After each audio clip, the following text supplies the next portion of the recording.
Okay, I'd like to thank whoever came over to watch this video, whoever is watching right now. I appreciate the support. This is my first book discussion video. I plan to have more of these. If you wouldn't mind liking, subscribing, anything like that, that'd be great. I don't necessarily like to do that, but I will get almost no comments or likes, even though like 40 people will view a video or something. But that might just be how the internet works nowadays. I don't know. I digress. Before we get started, I just want to say that this book is technically a self-help book, even though there is like research and other things in it. It's mostly for the people that do need help. Second is that how I'm going to do it, how I'm going to go through the book, I'm just going to quickly give like summaries of each chapter, points of interest for me, stuff like that. And any studies or any research that is mentioned in the book, I will link down below for anyone that is interested in reading it. And besides that, let's get started. Today's book is I Hate Myself by Blaise Aguirre. Aguirre? I don't know. I hope I said one of those right. They are a therapist, so it's not written by like some smojo, or it shouldn't be. I'm going to skip the introduction, but at the very beginning of the book, it says, "This book is dedicated to anyone who feels the daily burden of self-hatred. You are deeply lovable. Those who love you know it, and I hope that by the time you have finished the book, you will find your path to defeating self-hatred and recognize that you are so much more than the false narrative that told you that you weren't worth it. You are worth it." Put it up to the camera. Hopefully that isn't blurry. I can't tell. I can't see anything, really.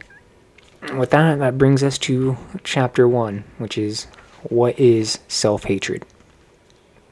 So to begin in chapter 1, it starts off with a lot of like quotes, and I forgot to mention there are like exercises for you to answer in this because it is still technically a self-help book. It's there to, help you, through the process of whatever. In the first chapter, she's trying to explain to us kind of, or diagnose kind of, what is self-hatred. One of the beginning things she talks about, I keep saying they, it's one person, technically. She says that self-hatred is transient, like core self-hatred. An example they give is that when someone spills like a red wine or something on a white tablecloth, the person who caused the accident, they may be like, "Oh, sorry, I'm such a fool, I'm an idiot, oh, I hate myself." In that moment, it's transient, not non-transient. So what that means is when people make these comments, I'm a fool, I hate myself, yada yada, they're making it as an exclamation of like the error to both themselves and the people around them, that like, I messed up, I'm such a fool, I hate myself for doing it. That's transient.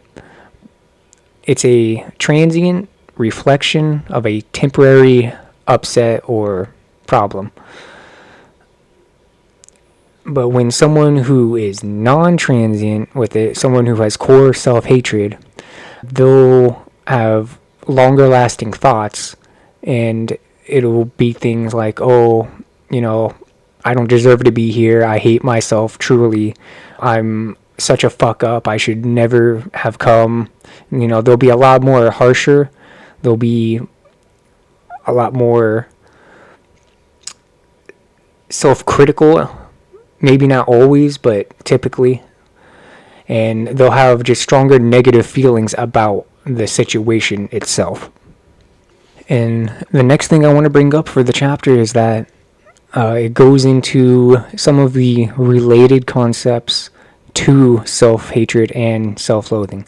I also forgot to mention that when I say self-hatred and self-loathing, I mean them interchangeably. One could be the other, and it's the same thing they do in the book.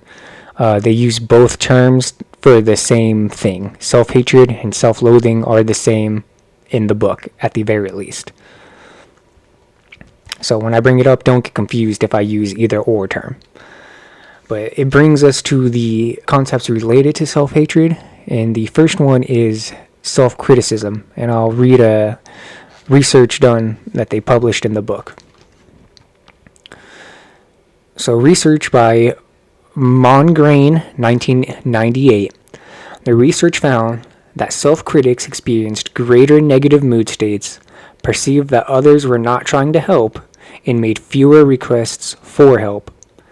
Interestingly, in their study, they found that those with and without self-criticism did not actually differ in the amount of support they received, but rather in how they perceived the support they got, in how they accepted it, and how frequently they asked for help.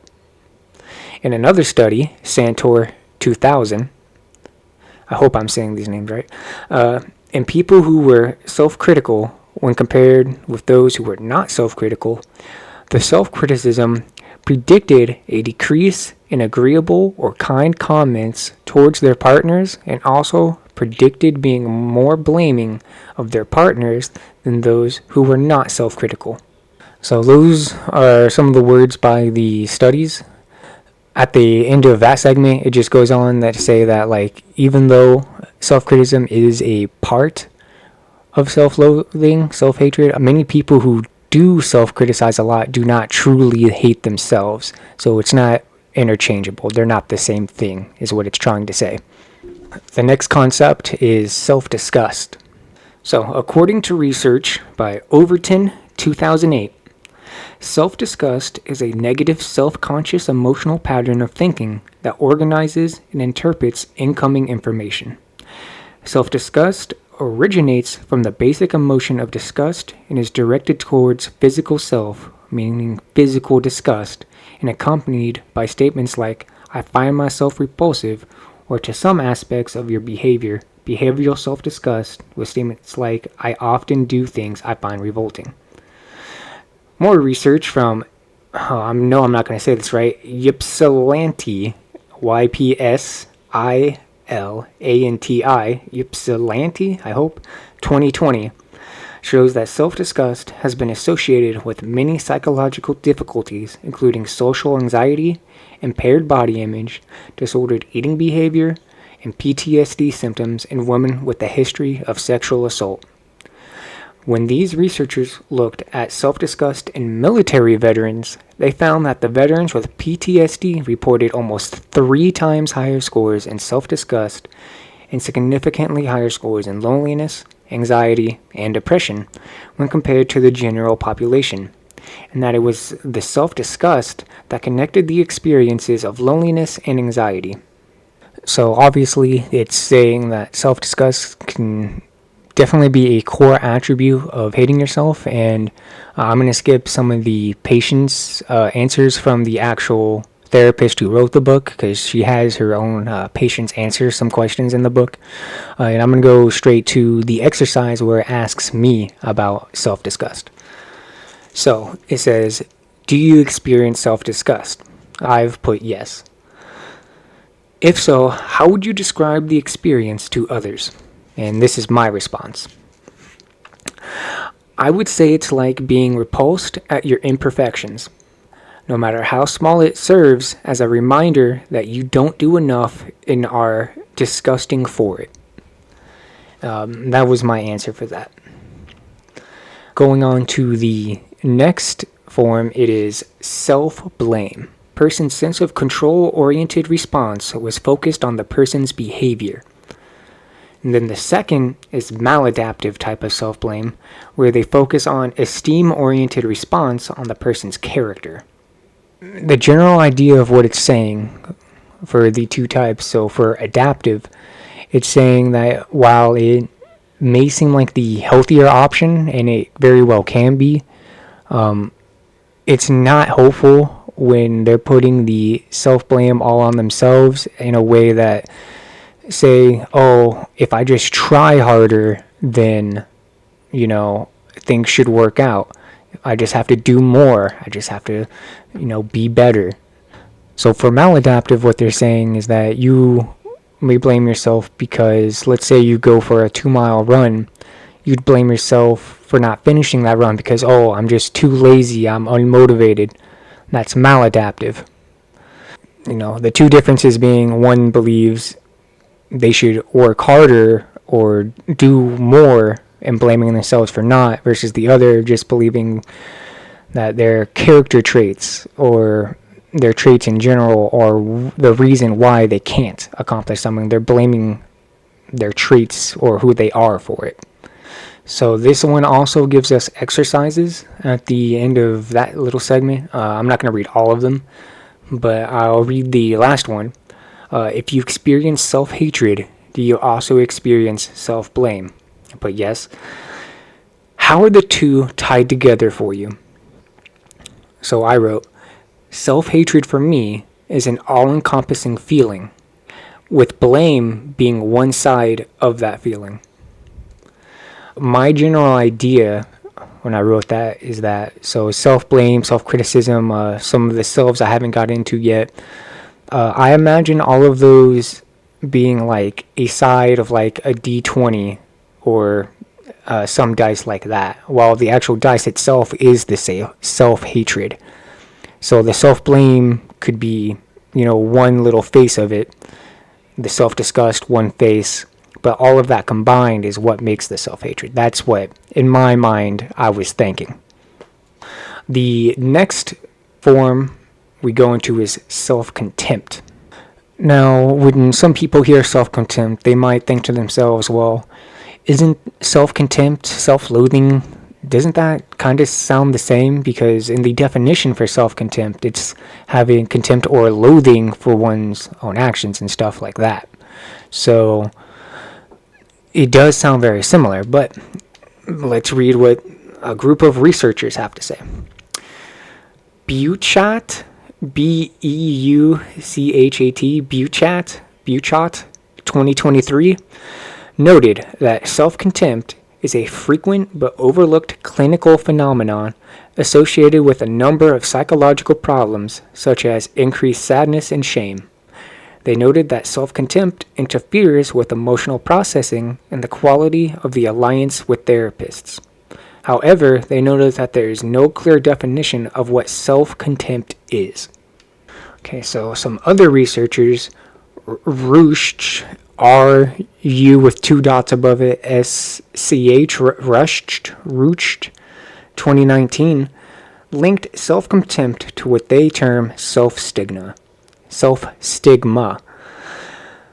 In their study of 77 people, they noted that people with mental illness often internalize public prejudice and negative emotional reactions to their group, and that this leads to self-contempt.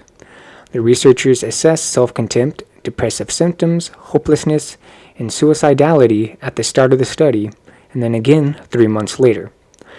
They found that high self-contempt at the initial assessment predicted increased suicidality at 3 months, and they concluded that self-contempt could be a risk factor for suicidality and recommended that part of mental health interventions should include the targeting of self-stigma and its emotional consequences. So from what you heard, in my mind, it sounds to me that self-contempt, what they're saying by self-stigma, it sounds like someone is almost polarizing their self. And it's almost, in my mind, like a different version or kind of like an alien version of yourself that you hate, not necessarily the person you believe to be. At least that's kind of how my interpretation is. I could easily be off the mark with this, but that's kind of how I was reading it and seeing it. So that pretty much ends the various forms related to self-hatred in that chapter. There is a little bit more. The next segment is It's a Easterner's point of view. I was going to say something completely wrong. So in this one, talking about how obviously America's in the West. She talks about having read a book by the Dalai Lama called Ethics for a New Millennium. Goes into a bit how the Dalai Lama is a Buddhist. His views on mental health and stuff like that are, I guess you could say, drastically different. It's not quite how sciencey the West takes it. It was talking about how the Dalai Lama came over to America to talk to therapists, psychologists, stuff like that. And his thoughts did slightly change on the subject, but his final words, at least in this book, were that the people who had like this self-loathing were simply having a distorted perception of self. They had like a narrowing view of what they are. So it goes on to just talk about Buddhism, Buddhists. I'm not too cultured with religion, so hopefully I don't mistranslate anything. But in the book, it's just saying that how in Buddhism they have to give up like any conceited idea of them being better than anyone, but also at the same time giving up the idea that they're worse or worthless. People believing, oh, I'm the worst person ever, I don't deserve to live, oh, I have to be the worst. That's to them conceited and considered arrogant in their religion. And while it states in the book that none of the therapist's patients ever had like these same kind of ideas about themselves, like they're doing it for attention, that they're doing it because they're arrogant, it's still brought up just because it was getting a perspective or a different perspective on the ideas of how mental health is and how it's treated. And with that, that brings us to the end of chapter 1. So let's bring us to chapter 2. It's a different day if you can't tell, different shirt. It might be like that for all the chapters, I don't know. Anyway, the title of this chapter is Why is Overcoming Self-Hatred So Critical?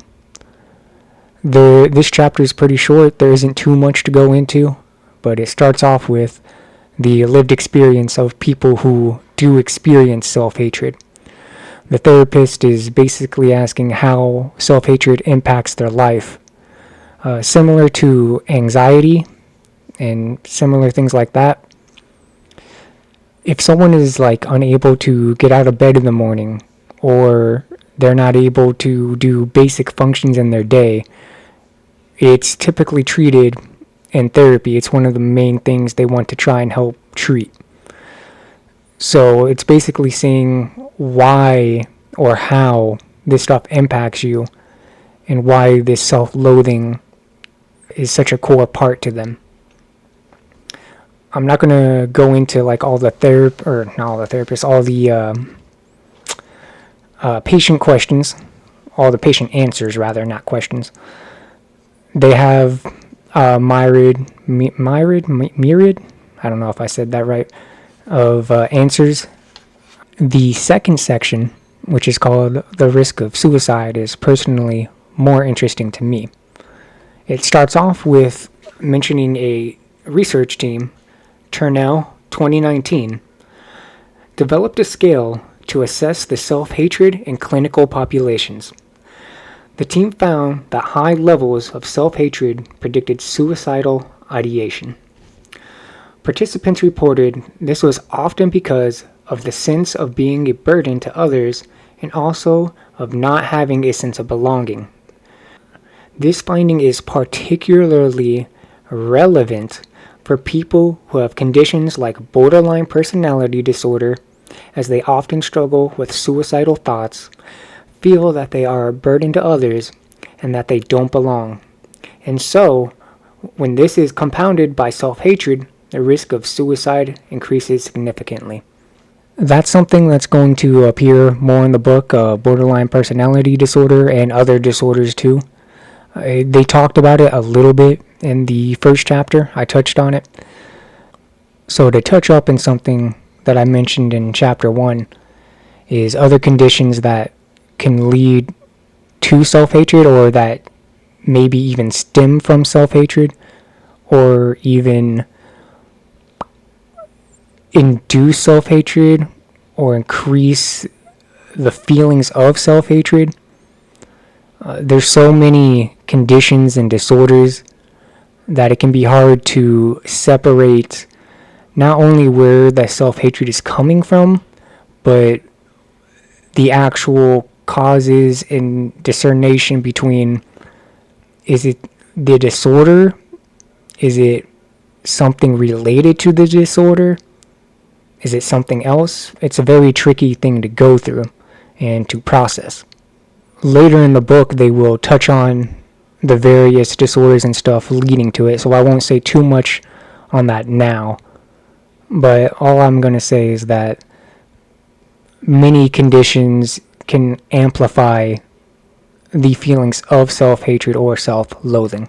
The next segment of this chapter leads into maltreatment.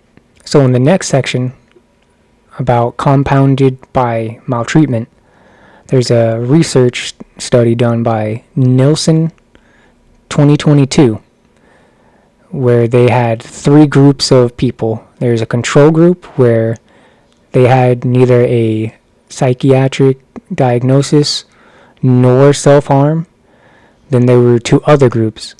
There was one group that had psychiatric diagnoses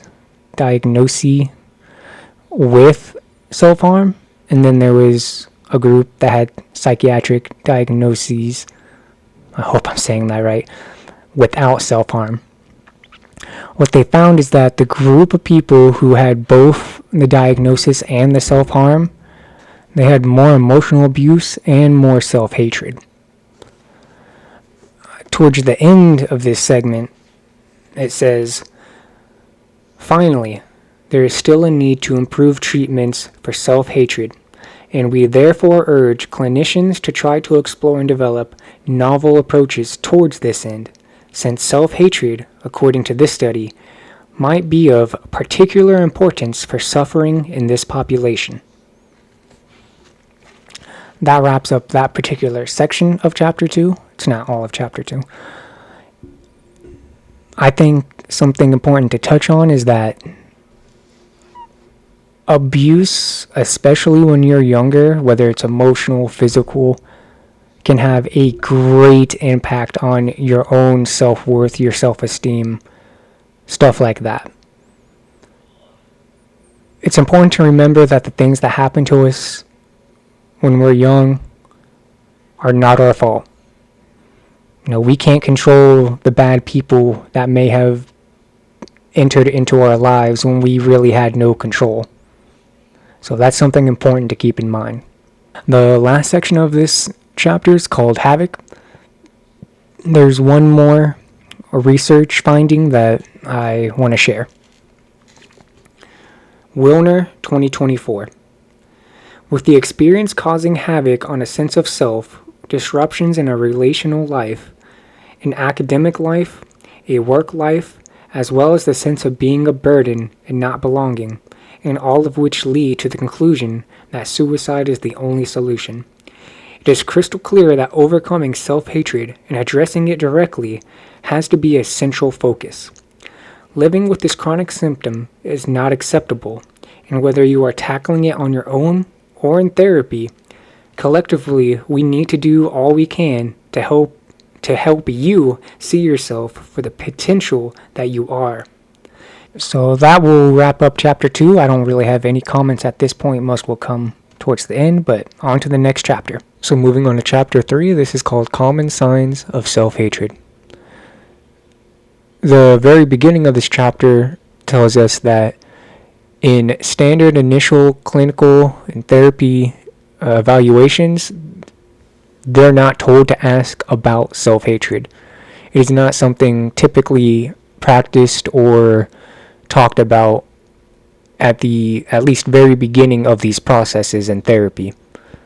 And it says it stands to reason that if you're not asked about it, there's a good chance you won't talk about it. Moving a little further into the book, or into this chapter, there's a lot of exercises. I'm not going to get into those. Those are all for self-evaluation, self-help. Instead, we're going to go on to the all the various signs and or symptoms that can be attributed with self-hate. Now, the first one is all or nothing thinking. That should be fairly simple to understand. It's saying that you make a mistake, you feel like it's ruined your life, or someone forgot your birthday, like your brother, sister, whoever. You just assume, oh, they must hate me. They don't care about me. When in reality, there could be many reasons. They may have just forgot. The shipping might have been late. They simply were very busy that day, and they didn't have enough time to do what they wanted. So it's very black and white thinking. I think that's fairly simple to understand. The second one is focusing on the negative. Again, should be fairly simple to understand. When you're only looking at one attribute to a situation, when you're only looking at the downsides to things, you're typically not going to be a very happy person. You know, you're going to be very pessimistic. You're going to have a hard time distinguishing necessarily the facts from your feelings in a way. And that'll be brought up a little bit. The third one, emotional reasoning. Similar to what I just said, emotional reasoning is coming to a conclusion based on that feeling. So if you feel like something is wrong, is bad, isn't worth it, making that decision based solely on that can be a sign or a symptom of self-hatred, self-loathing.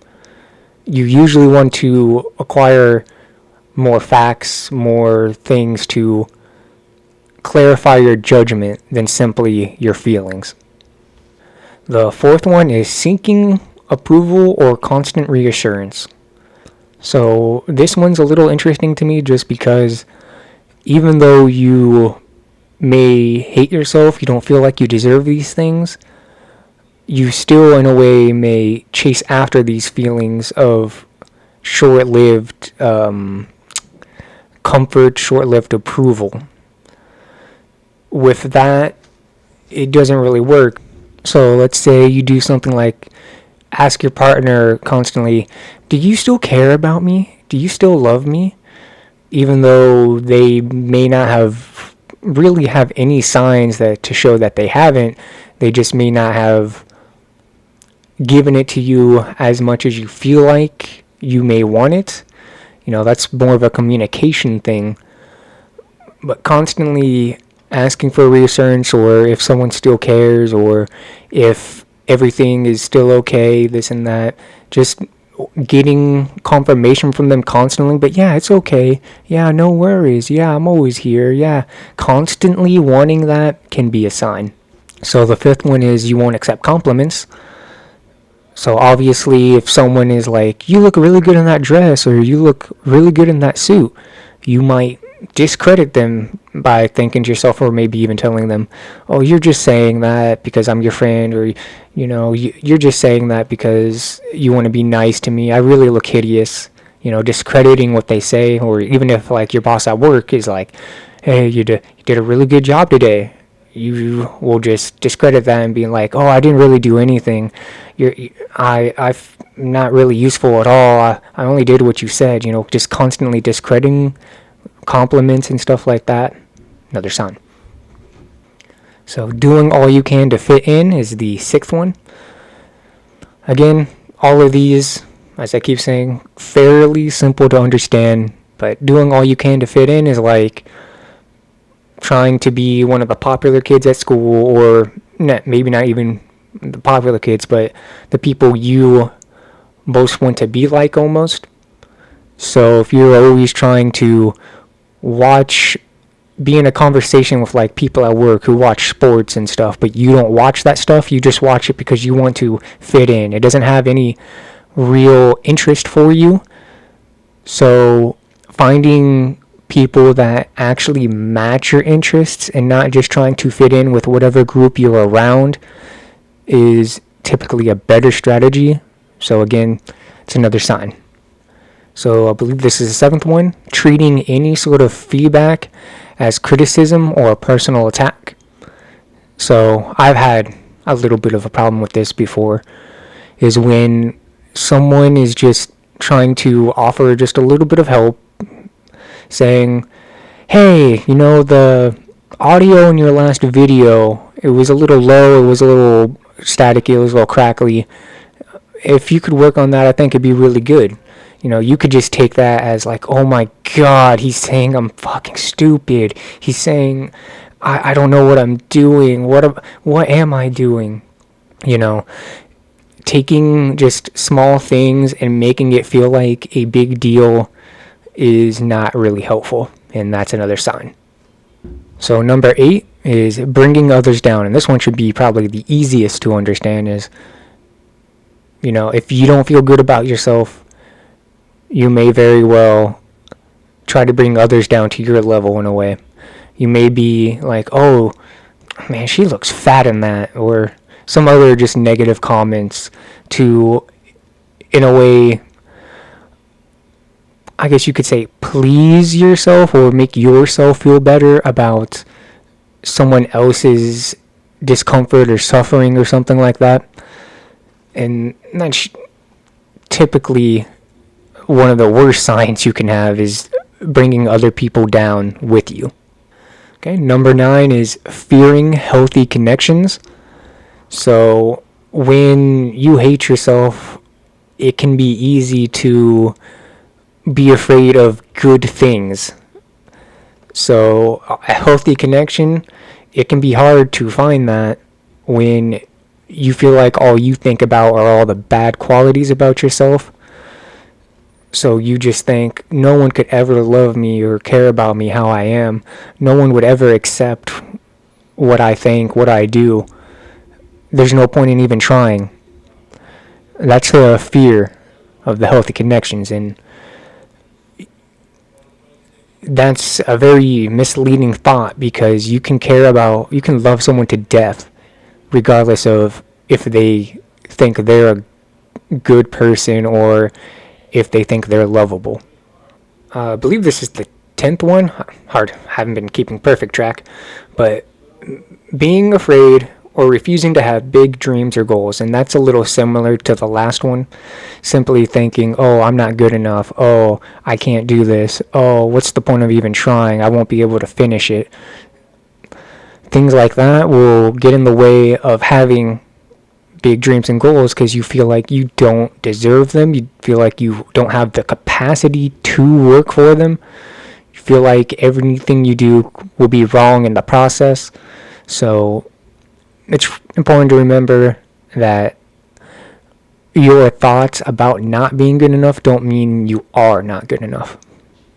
And then the last one is being overly self-critical. And another one I've had issues with is, especially with making videos, when I'm doing it, I'm always really critical. Like, oh, the sound, it's so faded right here, or it's so sharp right here. Or especially when I have other people on my videos, oh, their audio is so low. How can I fix this? Oh, but it's important to remember that, like, unless you're doing something like extremely important, and even then there's a little bit of slack you need to give yourself, you need to remember that, we're human. We make mistakes, and even if there are some small mistakes in something, or maybe even a big mistake, assuming you're not having a space shuttle blow up with somebody in it, you're pretty much fine. And nowadays, with robotics and stuff, like, cars are being made by robots, so all of that's a different story. I'm kind of diverging here, but it's important to remember that your little mistakes do not have to define you, and neither do they have to be so consequential that you have to beat yourself up over every little thing you may do wrong. Because not only may you do something wrong, but there may be more people to blame than just you. So you need to remember that it's okay that a mistake happened, and that there, in some situations, you may not be the only one to blame for a mistake. So the very last section of this chapter I'm going to go into is called A Tool for Recognizing the Factors That Cause Problematic Behavior. So this section is talking about a therapeutic tool called DBT. DBT stands for Dialectal Behavior Therapy. So what this does is it's a type of therapy that teaches skills to help people manage strong emotions, more effectively tolerate difficult moments, reduce destructive behaviors, and improve relationships. So one of the tools DBT uses is called chain analysis. And what that does is it tracks and identifies the moment-to-moment sequence of events, including the thoughts, feelings, and behaviors that lead to problematic behaviors using an ABC model. Now, what does ABC stand for? Well, A for antecedent are the elements that happen before the problematic behavior.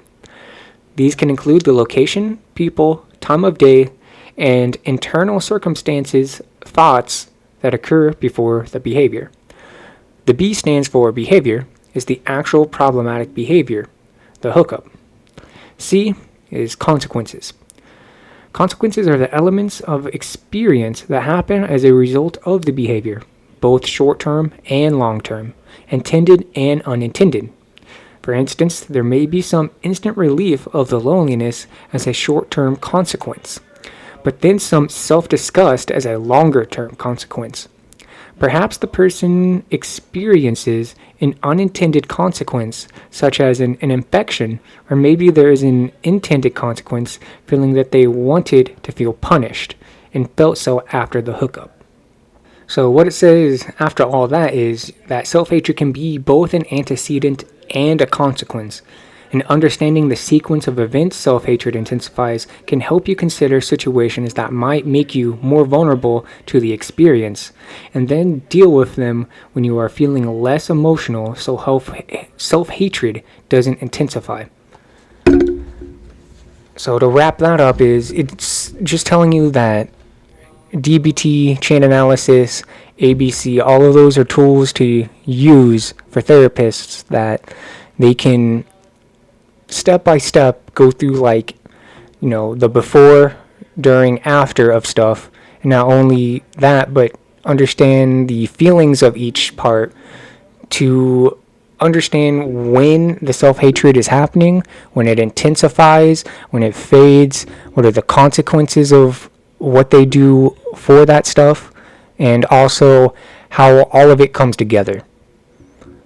So I'm not sure if it's a common step that they look at, since, again, most therapists aren't typically asking about self-hatred specifically, but it is one of their main tools to use when they are trying to diagnose where or what the self-hatred is. And with that will be the end of chapter 3. Now, getting into chapter 4, we have the lived experience. And that's something I've mentioned a couple times in this book, is the lived experiences. Again, there's a bunch of patients from the therapist that have agreed to answer a lot of questions, and I'll go into a little bit of it into this chapter.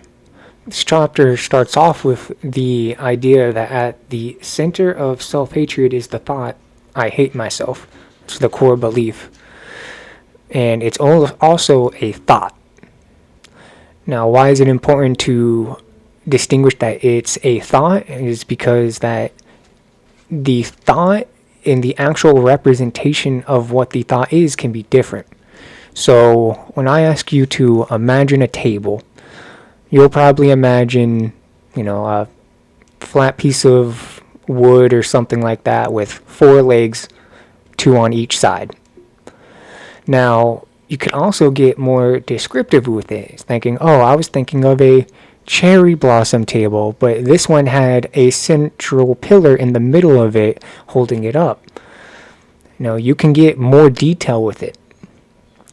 So the idea of a table can be different than the actual table that there is, the actual interpretation of the existence. So to add on to that is, obviously there's a clear distinction between I'm thinking of a table and adding a bunch of information and details into it. And what they're trying to get at, or what she's trying to get at, is when we're thinking of self-hatred, how does it change once we break down everything about it? Once we add all the information to our self-hatred, then what is it? The next two sections of this chapter are called Impact on Thoughts and Thoughts Lead to Emotions, Lead to Behaviors.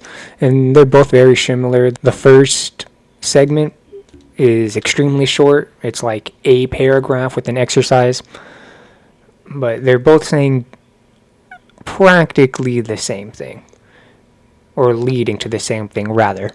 Now, what the therapist did with her patient was she wanted to challenge what they thought about themselves, that they could possibly be wrong about their self-hatred. And I'm going to share just a little segment of the patient's answer right here. How is it that we are always changing, yet the dialogue I created so long ago seems to remain constant? How is it possible that the little girl that I once was already carried the weight of unavoidable shame from a guilt that had yet to be discovered? Yet here I am. I still hate myself, and I hate myself so much that it's hard for me to believe that I shouldn't hate myself. But you did ask me to consider that maybe, just maybe, my dialogue is wrong. So here I am, considering it. Now that was a little snippet of what they said. It wasn't the whole thing. But that was just to illustrate, what was going on with the patient's head, how they reacted.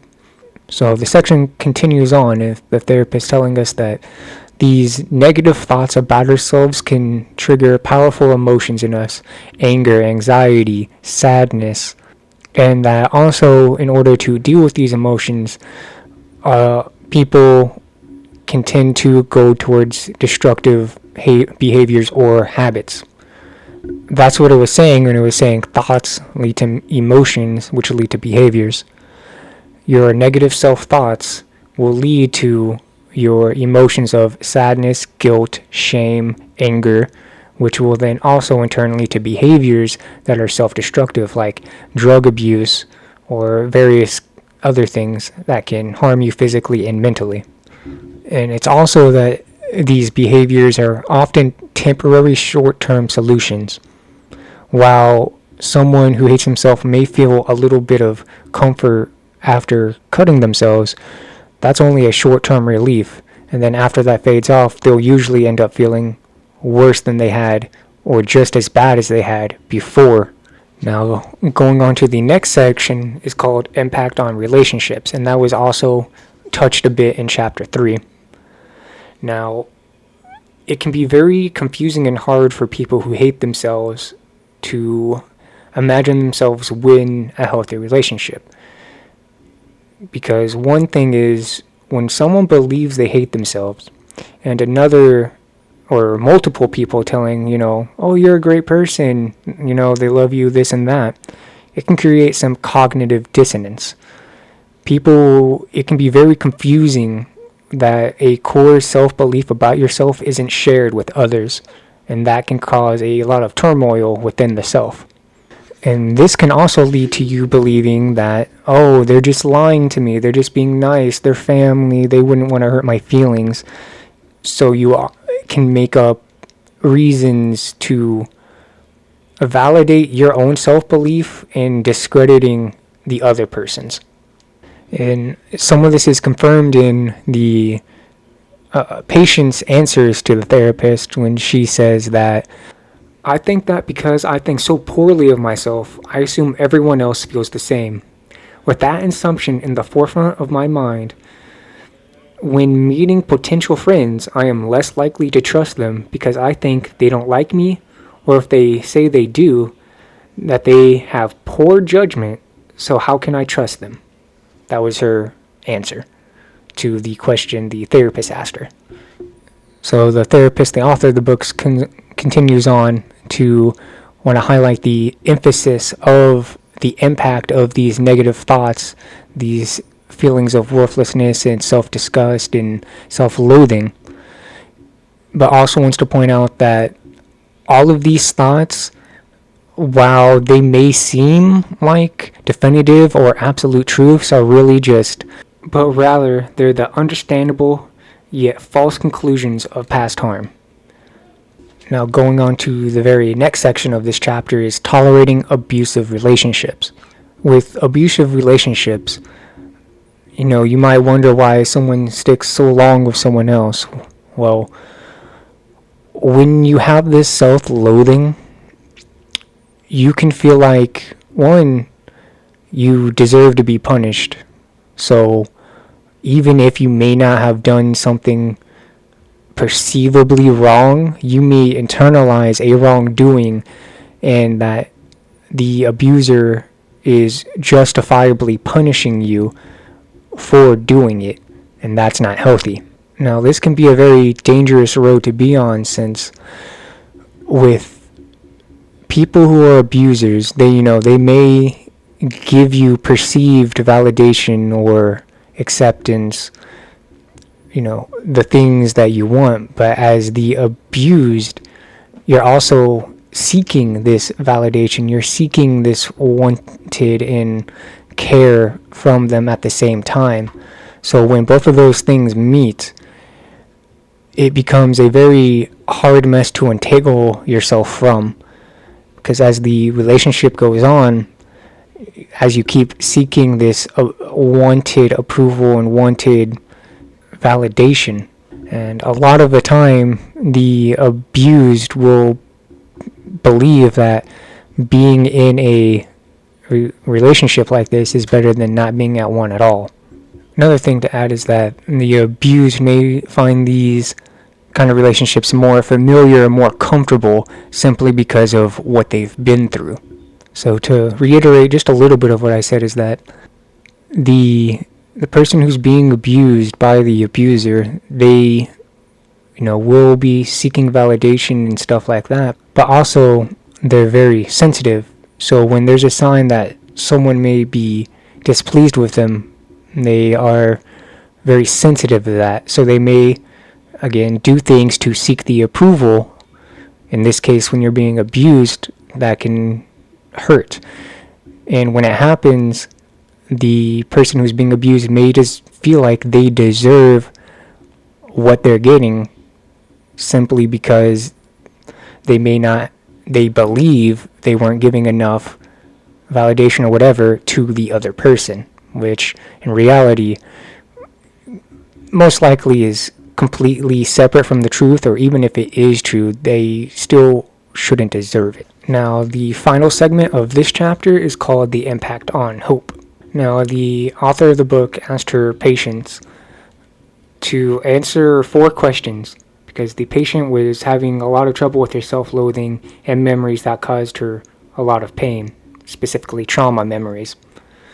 These 4 questions were that she could be deserving of love and even love herself, to tackle her trauma and trauma therapy, and to consider that she was not deserving of the trauma, that the idea that she deserved to be punished for being a bad person was a thinking error based on years of invalidation and trauma, and 4, that there would be no insistence that she practice self-compassion at any point. However, that she had to consider the ways, she had to consider the ways she thought about herself were not a choice, but the reflection of her brain biology, development, and early experiences. And then after that, we fast forward to today to learn that this patient is now a mom, a wife, and a healer in the medical profession, something she never imagined would have ever been possible given her self-hatred, her feeling of undeservedness, and the idea that she would never have lived long enough to see her life change because she believed it was impossible. And that section continues to go on to say that with the help of self-therapy, self-reflection, and the compassion and help of healthy relationships, family, friends, and stuff like that, there is a path forward to getting through it. And I was wrong. The last section is called Impact on Overall Sense of Self. It's fairly short. It's just telling us that how could your negative thoughts, how could your self-loathing, how could all these negative aspects you believe about yourself not impact how you believe? If you, how can you believe you deserve things when you believe you deserve nothing at all? How can you have dreams of attaining things when you feel unworthy? How can you imagine healthy relationships when you believe you deserve abuse and punishment? Self-loathing, self-hatred is all-encompassing, with self-disgust, self-contempt, and all these other things being factors a part of it. And what the author of the book is saying is that there is a path forward, and with help, with therapy, with self-reflection, there is a way to move forward, even if it's slowly or painfully. And with that, that will bring us to the end of chapter 4 and also part 1 of 4 of my videos. While editing, I noticed just how incredibly long doing this entire book in one video would be. So if anybody wants that kind of style, if anybody wants like a 2-hour video on this book or other books rather, please let me know. Also, if you made it this far to the very end, like, subscribe, comment, blueberry tangerine or something, so I know you actually watched it. Also, give me feedback. Somebody give me feedback. I have like one person who gives me like any feedback at all. Everyone else is like, yeah, it was great, I watched it, or whatever. Criticize me, do something. I need thoughts. But regardless, I hope you guys enjoyed this video. I'll be having next part out probably about 1-2 weeks. Each one is going to be about 4 chapters. The last one or one of the others will probably be 5, just because they're 17 and not 16. But regardless, I hope you guys enjoyed the video, learned stuff, and appreciate your watches.